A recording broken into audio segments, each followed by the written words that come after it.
All right, so this lecture we talked about fold and one cut, two methods, and a little bit about polyhedron flattening. So most of the questions are about fold and one cut. I'll stick to that. First question is there any cool software for doing fold and cut now? And the answer is yes, there's some software. Maybe not the coolest possible yet, but it's getting there. There's two pieces of software. One is from Final Project after this lecture was given, 2010. And another one is in a SourceForge project called Origami or JOrigami. Both are written in Java, I believe. I have this one. This is the Swan, which you've seen before. I have it here. We can try it out.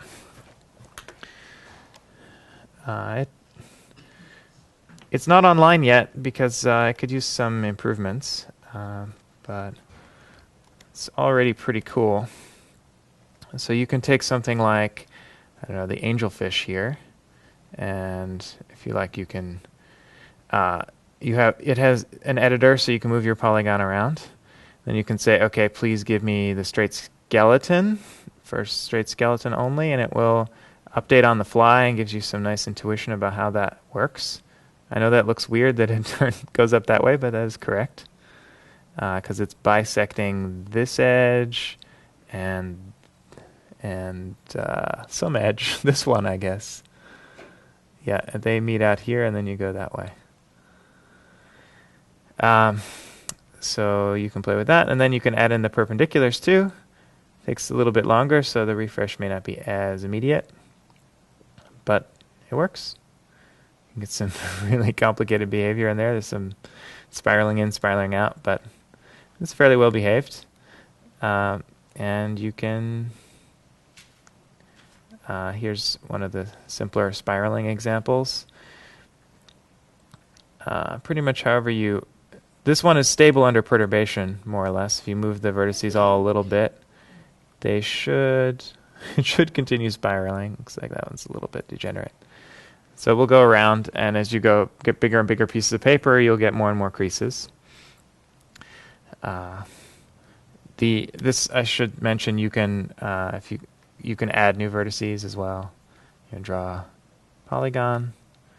You can delete edges. I'm holding all sorts of crazy modifier keys to make this happen, but it does work.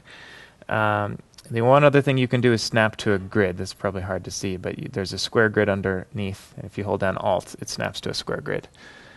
I have one other example I prepared. It has save and load, which is pretty cool.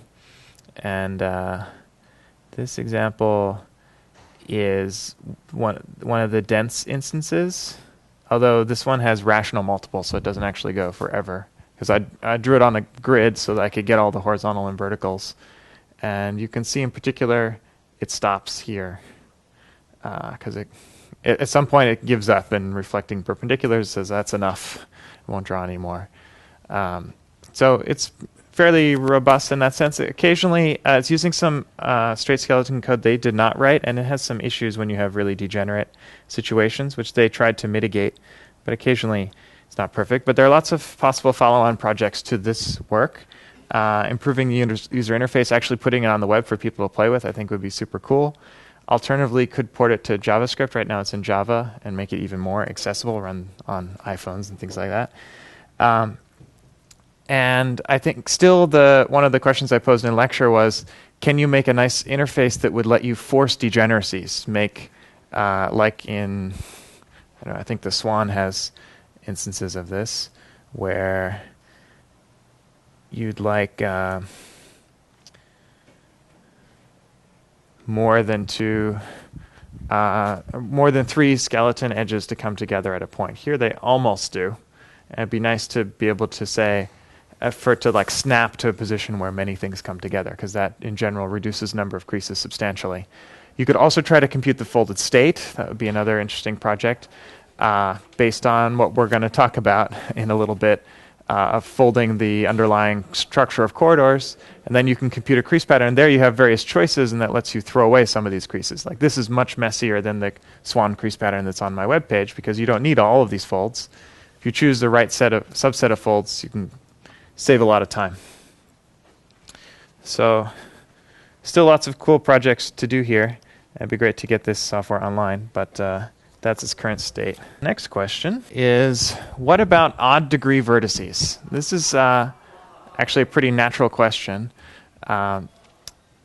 Even degree vertices seem nice because you can kind of, well, it relates to a page that I didn't really talk very much about in the in lecture, but it was in the lecture notes, of this idea of a side assignment.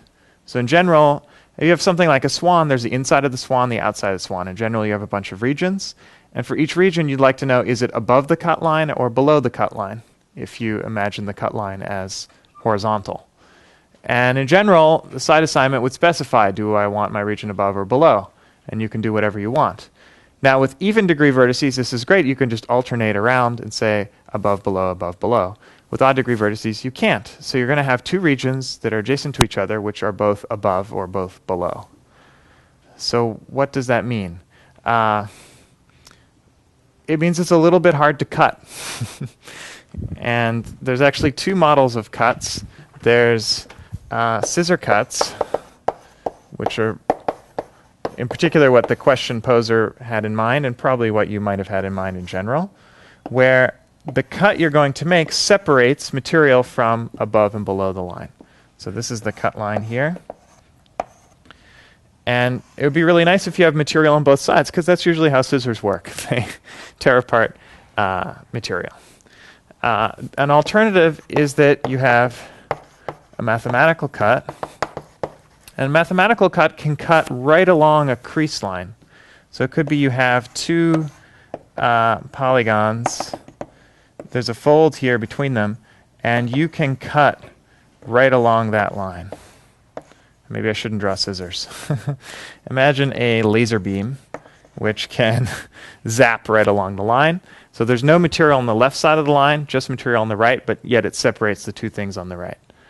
So this is we call it mathematical cut because it is the natural definition mathematically. You're erasing a line. But practically it's a little hard to do. So scissor cuts are also nice. This is a more restrictive model. This is a general model. So what I was talking about in lecture implicitly used mathematical cuts, and that's when you can say you can make anything with one cut. It would be nice to get scissor cuts when possible. And when possible is basically when you have even degree at every vertex. And one fun example of that is checkerboard. This is actually an old magic trick. You have a piece of usually tissue paper, so it's really thin, pre-colored as checkered squares on both sides matching. And you can fold this, because every vertex here has degree 4, so even degree, you can assign the black squares to be on one side or the blue squares to be on one side, the white squares to be on the other side, and so you can make one cut and simultaneously cut out all the white squares and all the black squares, which is kind of cool. And this is old, decades old. In general,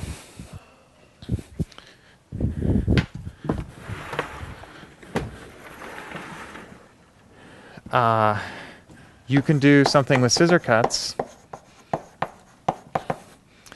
or scissor cuts are going to be possible if and only if you can find a side assignment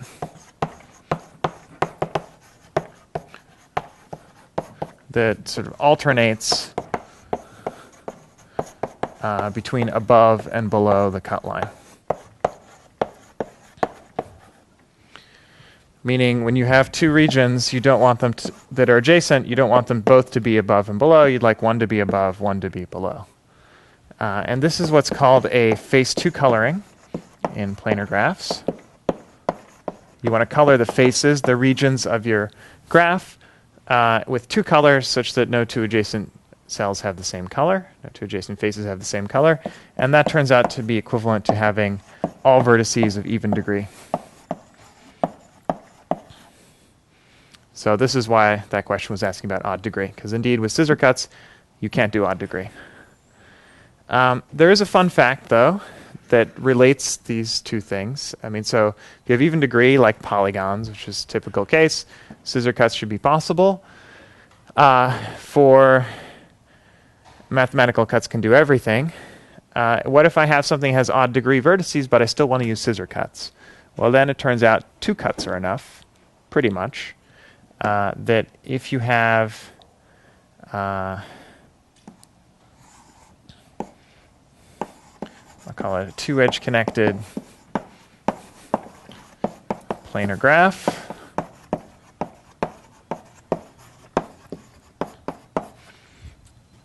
equals the union of two even graphs. I should say even subgraphs. Doesn't much matter. So there's one exception, which is if you have an edge in your desired set of cuts that partitions the graph into two parts. So if you could delete an edge and disconnect the graph into more parts, that there's no hope of decomposing this into even graphs, I think. Should check that. But as long as you do not have such, these are called bridges typically. So bridges are forbidden. If you have no bridges, then you're what's called a two-edge connected planar graph. And then you can decompose your graph into two parts, each of which is even. So you can fold, make one straight cut, and get one even graph. Fold, make one straight cut, get the other even graph. Good luck folding it the second time if it decomposed. But in theory, at least, with two scissor cuts, you can make anything that doesn't have bridges. So that's just kind of an aside. Some graph theory that tells you a little bit more about what you can do with two scissor cuts. Pretty much everything. Any more questions about that? So that was odd degree vertices. Next questions are about folding and how exactly. So I kind of briefly sketched the proof for linear corridors, how you would fold, or how you would prove that this thing actually folds. This is we're skeleton method first. We'll go to disk packing afterwards. So how do you convert a set of linear corridors into a tree? Then once you have that correspondence, how does trees folding flat relate to corridors folding flat? And so I redrew this figure to make it a little bit clearer. So this is one of the images in the textbook where I've just face colored, in this case with three colors, the corridors. Those are the regions of constant width bounded by perpendiculars. This is for making a turtle, but it sort of doesn't really matter. And this is the corresponding tree. And this is the folded state of this blue guy here between B and C. And to really illustrate what's going on here, I folded this thing. It's tricky to fold, let's say. And I added a few paper clips to make it really stay. But if you hold it right, which is a little bit challenging, the projection of this structure is exactly this tree. Maybe let me show you some examples.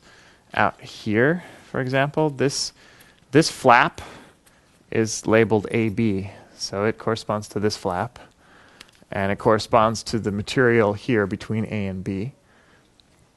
And this A part is at the very tip here, and attached to this is this guy. That would be this unlabeled pink edge, which corresponds to this one. It's unlabeled because it goes off to infinity in principle, so this would just keep going.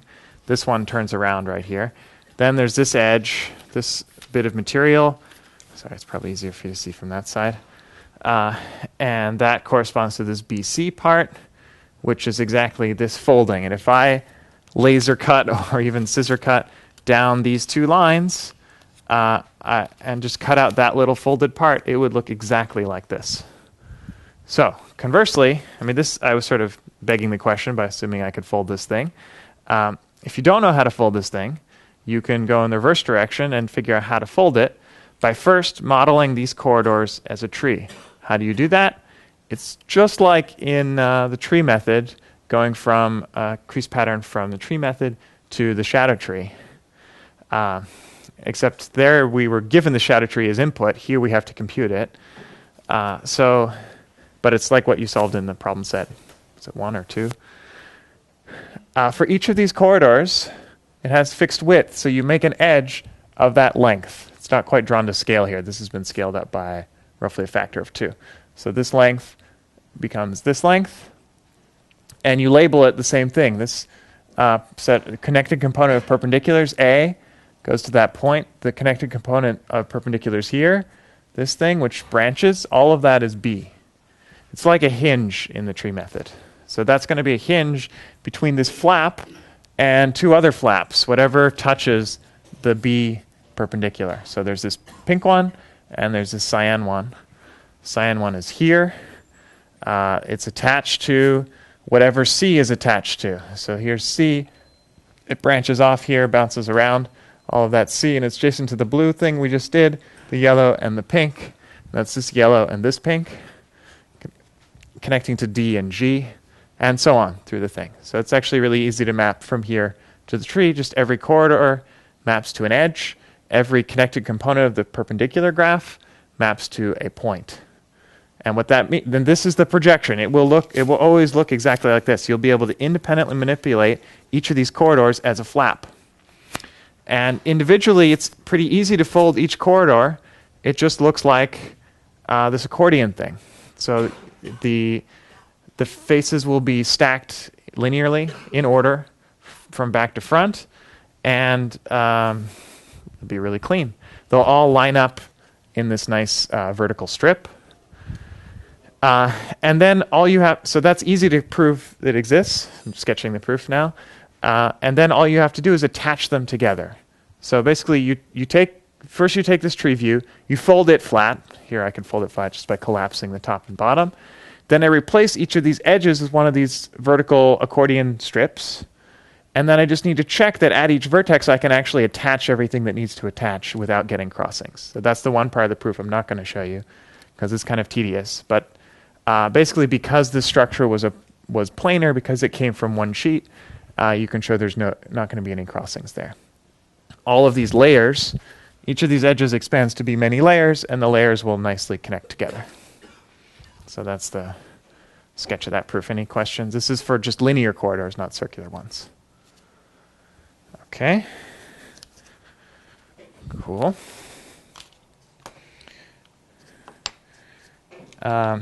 Next question is about the bad example that makes a dense set of creases that completely fills the plane, and therefore is completely unfoldable. And the question was, is it really unlikely, or is it actually very likely that this happens? And there are two things going on. Here's the example, again, from the textbook. So it's got the dark blue is the desired cut graph, then the black lines are the straight skeleton, and then the dashed lines are the beginning of the perpendiculars. And the point was to make this corridor width versus this corridor width versus this corridor width versus this corridor width, make those all irrational multiples of each other. And then as this thing spirals around, it never finishes, never hits itself. And so it just keeps going. I think this is where this one's currently going. So indeed, and so the question is, well, irrational multiples are actually very common. If you, for example, randomly perturb all these vertices and you measure the sizes of those corridors, they will be, with probability 1, they will be irrational multiples of each other, because irrationals are much more common than rational numbers. And that's true. But the other thing that this example requires is this outer boundary. We need that none of these perpendiculars can escape out to infinity. If they do, they won't stay in there. Eventually, if there's a tiny, tiny gap here, if these guys didn't quite match up, eventually, because this thing is dense, it will find that little gap because it has positive length. When it finds the gap, it's going to spiral around and around and around and go out to infinity instead of being trapped inside. So the unlikely thing in this example is actually this outer pink polygon, that the perpendicular coming out this way bounced around, did lots of things, and eventually hit the same vertex. That's actually unlikely. Definitely in this example and in general, we claim that we do not get cycles of perpendiculars except in one kind of scenario, which I guess I could draw in the software. Let's try it. So whenever you have a vertex of degree more than 2, so let's do something like that. A little too far away, so let me just add a little guy like this. And bring this a little closer.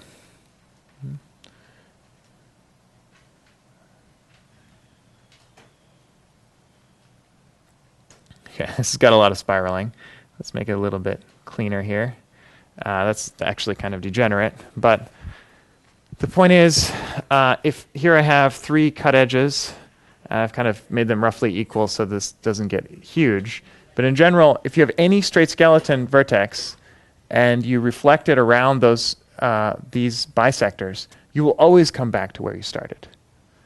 So whenever this requires that each of these angles is strictly convex, so this is why you need at least 3 cut edges to come together here. But once you have at least 3, you'll always cycle around. You'll always come back to where you started. It actually happens again here. This guy cycles around and comes back. So that's, well, sorry, that one's actually a little bit special because of what I did with the dragging. In general, it's going to be more like this. Wow, it's a little hard to see. What's going on here is that this innermost guy cycles around, indeed, but everyone else spirals around and keeps going. So that's actually the perpendicular that comes from here and goes that way, and then it spirals around. It hasn't finished yet, but it would actually spiral all the way out to infinity. So the claim is, in general, this is conjecture.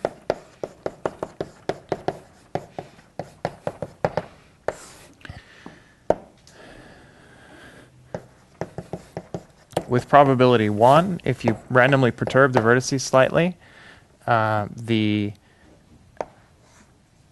only cycles of perpendiculars that you get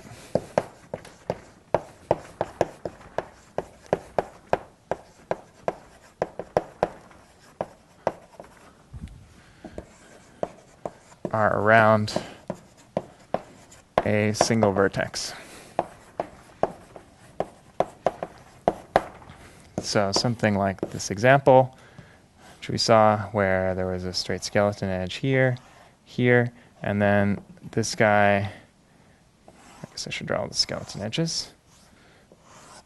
It's a good test of how accurate I drew it, because I know if this is perpendicular, and this is perpendicular, this will always come back to its starting point. It's just property of reflections. Basically, because we satisfy Kawasaki here, this must be true. Because these are bisectors of these guys.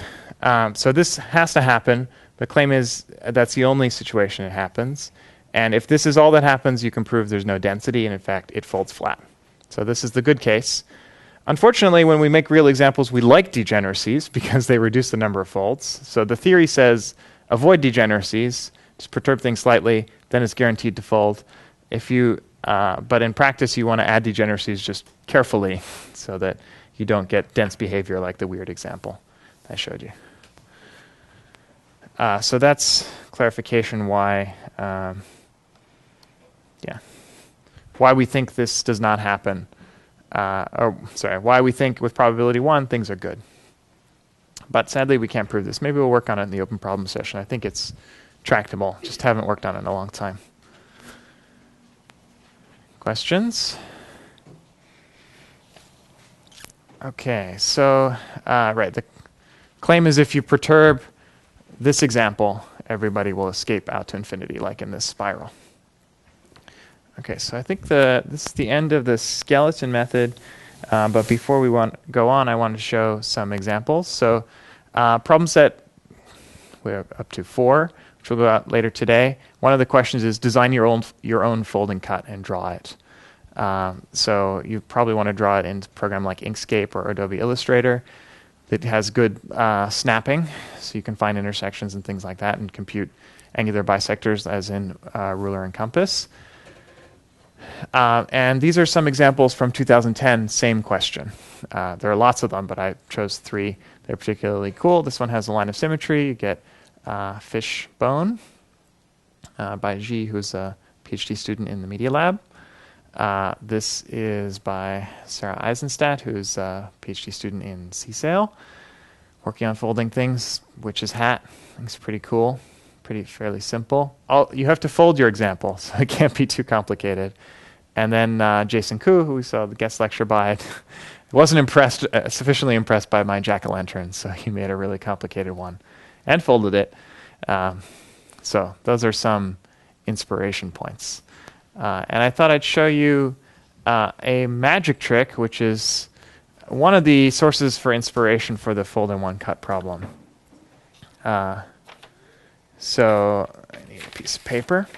So this is a magic trick of unknown origin. It was described by Martin Gardner, I think probably in the 60s, and then the book appeared in the 90s. And it's a story of two politicians, and let's just be generic. Say one politician was very much liked by the people, and the other politician was disliked by the people. Imagine a simple world where it was so simple. And by freak accident, both politicians die at the same time. And they both happen to be Christians, so they go to the gates of heaven. That's how the story goes.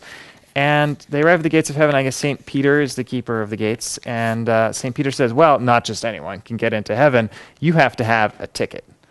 And the good politician, being liked by the people, has a ticket, which he folds flat. And a bad politician has no ticket. So the bad politician says, well, we've had our disagreements, but maybe you could put in a good word to St. Peter or do something to help me out. I hear heaven's a nice place. Maybe we could go there together. Resolve our differences, whatever. So the good politician, having a ticket and a pair of scissors, like any respecting politician, takes his ticket and makes one complete straight cut. And it's going to get a lot of pieces, so I got to hold this carefully.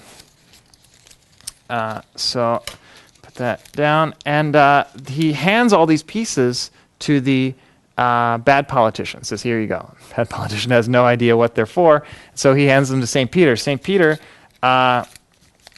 starts unfolding the pieces. Says, I wonder what shapes I get. I hear there's a cool open problem about this.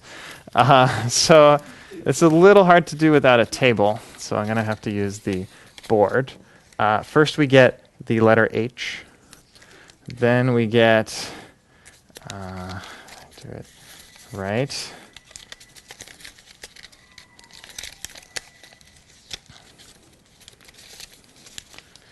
Put these down here. Then we get the letter E. Okay. Then we get the letter L and the letter L. And if it was on a table, I'd arrange it, and clearly St. Peter is not happy, and the bad politician gets sent straight to hell. The good politician hung on to one piece cleverly, and his ticket is still more or less intact, and he gets into heaven. Okay, that's the magic trick. It's very simple folding. It's easy to remember. I've known this, memorized this even for years, and you get exactly those pieces. So pretty cool. Of course, from a mathematical standpoint, this is a little unsatisfying because, come on, use 3 pieces for the H, 3 pieces for the E. Surely you could do better. And from a rectangle, you can kind of do better. It's a little awkward because the pieces are not all the same size, but it is one scissor cut, because all the vertices are even degree. You cut it, and you get all these pieces, which if I were more practiced at this, I could immediately pick out which one's the H. That looks like, okay, I'll just do them out of order. Here is the cross. Kind of a cross, not quite perfect proportions, but good enough. Here is, this is the letter E. This one's actually more impressive when you don't have a table because you can't tell that they're all different sizes. Got the letter E. We've got the letter, these look like L's. Kind of small L's, but there you go. They're different orientations. And then we've got the letter H. There you go. Okay, so that's our new and improved version using universality of folding cut. So it gives you some idea of, where folding cut came from in recent times is the magic community. I mentioned Harry Houdini did some tricks and Gerald Lowe, but there's a bunch of these tricks around and kind of cool. We saw the checkerboard trick and the previous hell trick. So those are some examples. Now we move on to the disk packing method. So I have one question about this, which is how exactly do we go from the disk packing to, yeah, cool proof though. Cool proof, bro. So how do we go from the disk packing to the decomposition into triangles and quadrilaterals? So I thought I'd just review this slide. We start with our graph. We offset it by some tiny epsilon. That's to get things off the line, basically. Then we do this disk packing. And remember roughly how the disk packing works. We put some disks at each of the centers. Here it's a little awkward because of the offset, but you put one at each of these 4 corners, also the corners of the piece of paper, why not? Then you also pack small enough disks along the edge so that you cover the edge by diameters of the disks. Do that the same on all the sides. Basically, you try to put a big one in, but if that big one intersects, you decompose it into half. That's how the algorithm works. So now you've covered the vertices and the edges, but you may have big gaps like this. Too many sides on this gap, and so then you just greedily put the largest disk you can in those gaps until all you're left with in these yellow gaps are triangles and quadrilaterals, or 3-sided gaps and 4-sided gaps. And then all we do is draw this red graph by putting a vertex at the center of each disk. This is what the question was about. And then whenever 2 disks touch, we call this kissing disks for historical reasons. Because they're just barely touching, I guess, at their lips. We've got a lot of lips for disks. I guess we're in flatland. So then whenever they touch, we draw an edge between the 2 centers. So that decomposes this piece of paper into parts, and because the gaps are 3 sides, those will correspond to triangles, or 4 sides, those will correspond to quadrilaterals. So that's all. And then we put rabbit ears in here, and Lang universal quad molecules in there, and it folds flat. It will align all of the red edges plus these black edges on the outside, and it will align all these inner red edges with these black edges, and then we do the sync folds that we mentioned, and that will get one of these out of the way of the other, and we'll end up aligning just these cut edges. So that's the quick review of that method. So one question is, how do you allocate the disks? Is there sort of a best way? And I guess there could be several measures. Maybe you don't want really tiny disks because that tends to lead to very tiny folds. But the standard measure here is how many disks do you need, because that will reduce the number of folds. So can you minimize the number of disks? And in general, it's known roughly how many disks you need, and the algorithm I just told you achieves that number of disks. So first I'll give you the number. Number of disks is proportional to the integral. I didn't say it was an easy bound, but it is the right answer. Okay, there's a lot of notation in here, and this one you should definitely not know unless you've taken a computational geometry class. Even then, you probably wouldn't know it. It's not that common. It mostly comes up in meshing and disk packing, so it's pretty specific. It's called local feature size. And this is once I define it, it is actually fairly intuitive, this bound. Local feature size at x. So we're imagining some kind of polygon here. And at every point of the polygon, let's look at a vertex here, but it works for any point along the boundary. Actually, maybe not even on the boundary. But we're interested here. This notation, del p, is the boundary of the polygon. So this is del p. That just means, edges and vertices, all of those points. So we take some point x on the boundary, and we look at the smallest disk centered at that point that touches another feature. So that's the feature size. Features here are edges of the polygon. That's all we have. Now, of course, no matter what size disk, you hit this feature and you hit this feature. So those don't count. Those are incident features. So in general, it is the smallest radius disk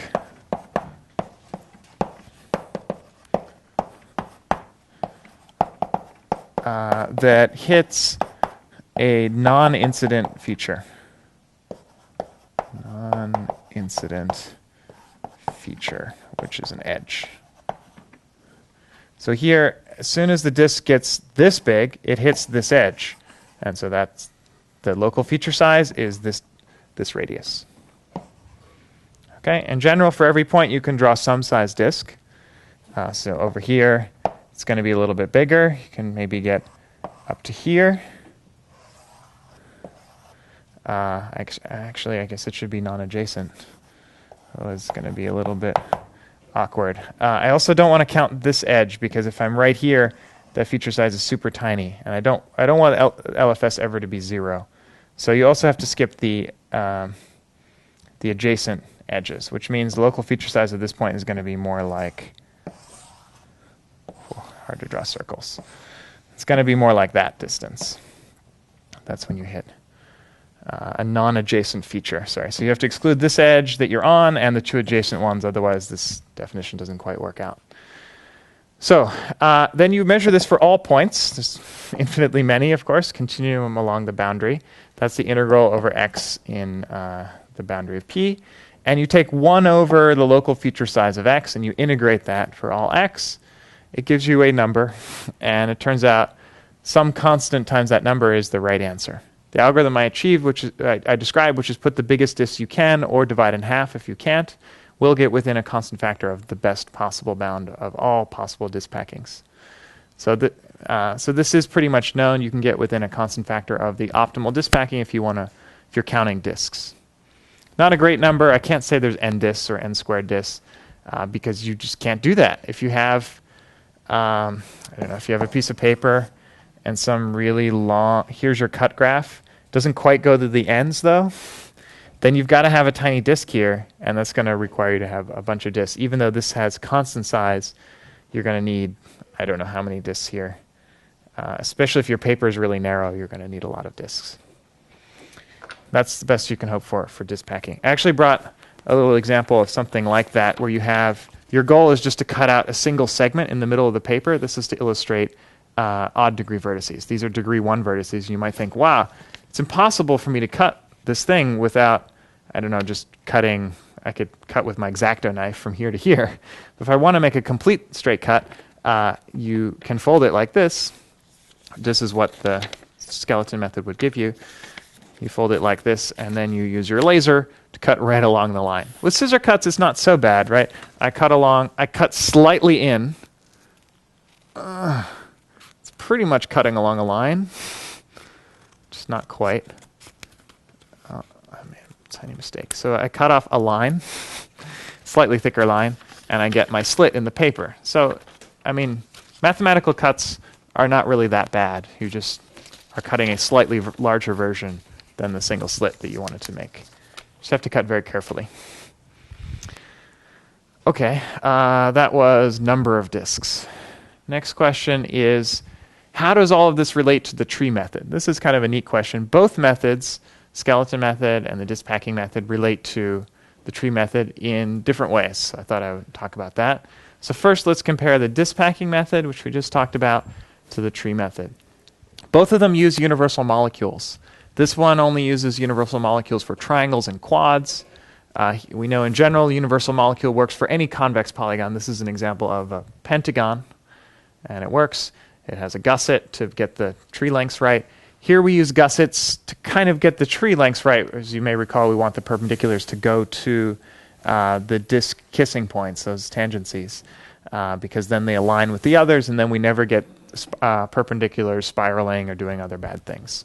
So the number of creases becomes proportional to the number of disks. The number of disks is this messy thing.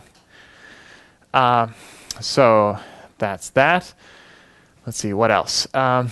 Here we only use disks. Over here, we could just use disks, but there's also the ability to use rivers. So this is more general in that we can do bigger polygons than just quads, and we can do rivers, not just circles. Here the input, though, is a tree with specified lengths, and it's actually it's NP hard to place the disks correctly. We proved that last time.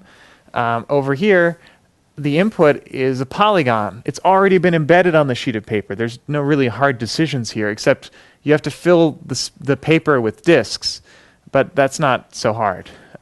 So you can do this in polynomial time, polynomial in even almost roughly this time, times a log factor. You can find this placement of disks. So that's not too hard, whereas over here it's NP hard to place the disks optimally at least. Find a displacement you could do. So basically the inputs differ. And it's using the same backbone, or the same, what do you call it?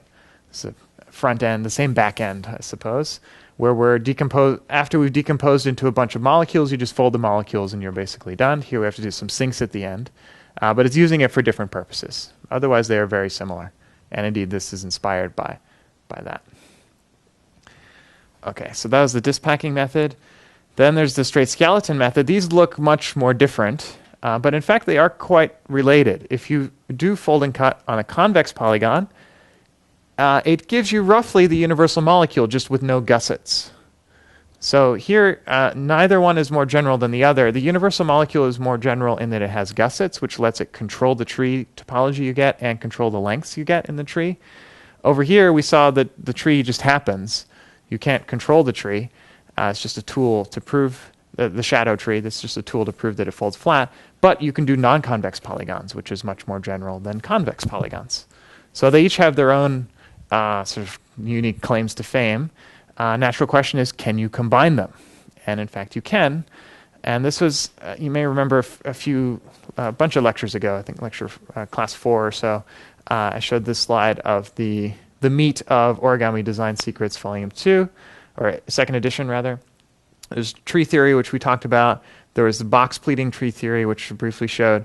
And there's this more general thing called polygon packing, and this is in some sense the fusion of straight skeleton method of fold and cut, basically the straight skeleton, plus tree theory. And this is done jointly between Robert Lang and the Demaines.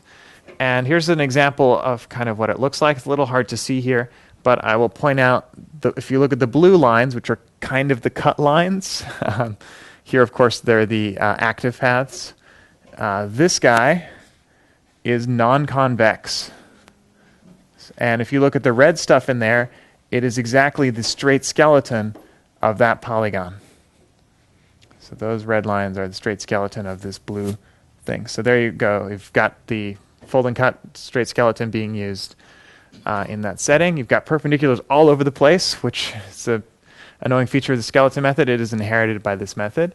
And if you look at something like this rectangle, it's convex, but you have gussets. This is a gusset, this is a gusset, gusset, gusset. It's a little hard to see, but we basically split the rectangle into this rectangle, this square, this rectangle, this square, this rectangle. So this is really the fusion of the two. It's not yet been mathematically formalized because we're first proving that the tree method works. Then we will finally get to this. But if you want the slightly more informal but practical version, read Origami Design Secrets, and it'll explain all the different cases and what we believe is a correct algorithm. We just haven't proved all the cases yet. And you can use it to design cool things in the box pleating setting and get more efficient than if you required rectangles or some convex shape. Cool. So that's that. What else do we have?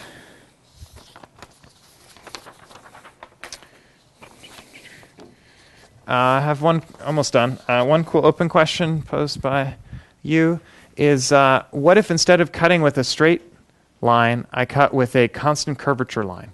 So a piece of a circular arc. Then, of course, the things I get will have circular arc boundaries, but can I get any circular arc boundary with that fixed curvature, or are there limitations? And at first I thought the answer is clearly yes, but I do wonder about situations like this. Can you align these two by folding? I haven't thought about it enough to be sure, but not totally sure. Whereas if I have things like this, I think this is good. I mean, I could fold here. And in general, I could just kind of pretend that there's a segment, and the segment, I solve fold and cut on the segments, and that will also align the circular arcs. That won't work in general, but I feel comfortable if they have the same orientation, it looks good. If when they flip orientations, I'm not sure. So, neat problem to think about. And one final thing is about flattening. This is about this question, this picture. So we said, oh, great, because we can solve fold and cut, we can also take the boundary of that polygon and flatten it like this. Of Of course, the folding of the interior here, which we're ignoring, in general, this whole thing goes through 3 dimensions until we end up here. 1 dimension up, if we solve the 3D fold and cut problem where you have a polyhedron, you fold it through 4D, back into 3D, which is flat, so that you align all the boundaries of the faces of that polyhedron.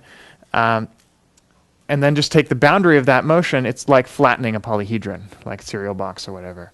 And indeed, that will find a folded state of a polyhedron that is flat. But of course, that motion, you can't really use that motion because it goes through 4D. This one will go through 3D, so it's not, if you wanted to flatten this linkage, that's also not valid.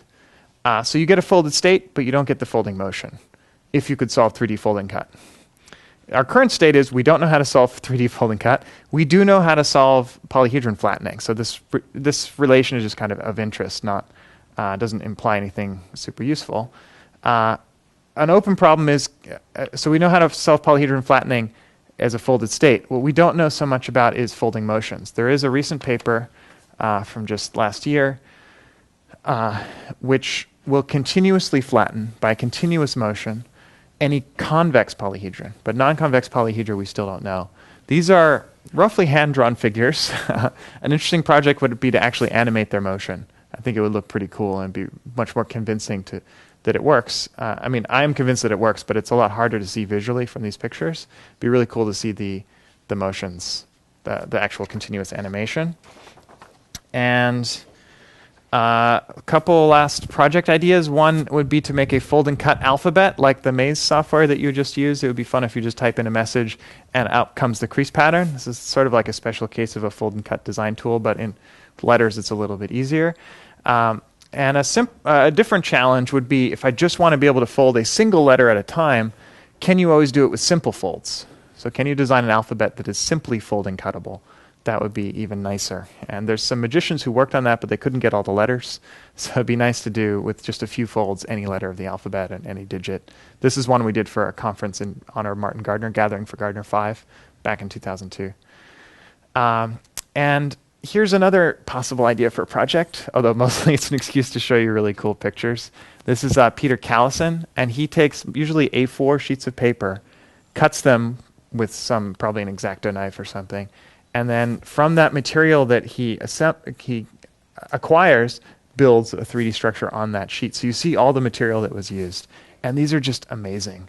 And I don't think you could necessarily do this level of fidelity from a fold and cut, but it would be cool to do a fold and cut and then build a sculpture out of the slits that you made. And I mean, it's really cool when he can use the cutout parts to be shadows of the things that he builds. Especially when those shadows are more complicated than the sheet he actually assembles. It has a really cool effect of the monsters in the closet, Pandora's box, or box in a box in a box. You can't see that here, but you see it from the unfolding. The bones inside the hand, the old versus new cities, using the positive and the negative. There's actually a little boat up there, you can see. So pretty amazing stuff, and for free versus caged and so on. Interesting project would be to try to make art out of fold and cut, just doing one cut instead of a zillion cuts. That's it. Any more questions? Yeah. In the circle backing method, how do you assign the modern value? Okay, and the circle packing method, how do you assign mountains and valleys? That was briefly covered in lecture. There was this, first you take a spanning tree of all of the molecules, and you basically fold each molecule into your parent in the tree. So each one has a direction, and from that you can extract the mountain valley assignment. When you go into the parent, it's a mountain there, everyone else is valley. Basically, you're reversing one perpendicular fold per molecule, I think. Maybe 2. For triangles, it's just 1. For quads, you might be reversing 2. So you start with all of the straight skeleton being mountains, all the perpendiculars being valleys, and you have to flip a few to just get them to fit together. A little more complicated than what I said, but I would need a slide to show you the details. It's in the textbook. Anything else? All right, that's fold and cut.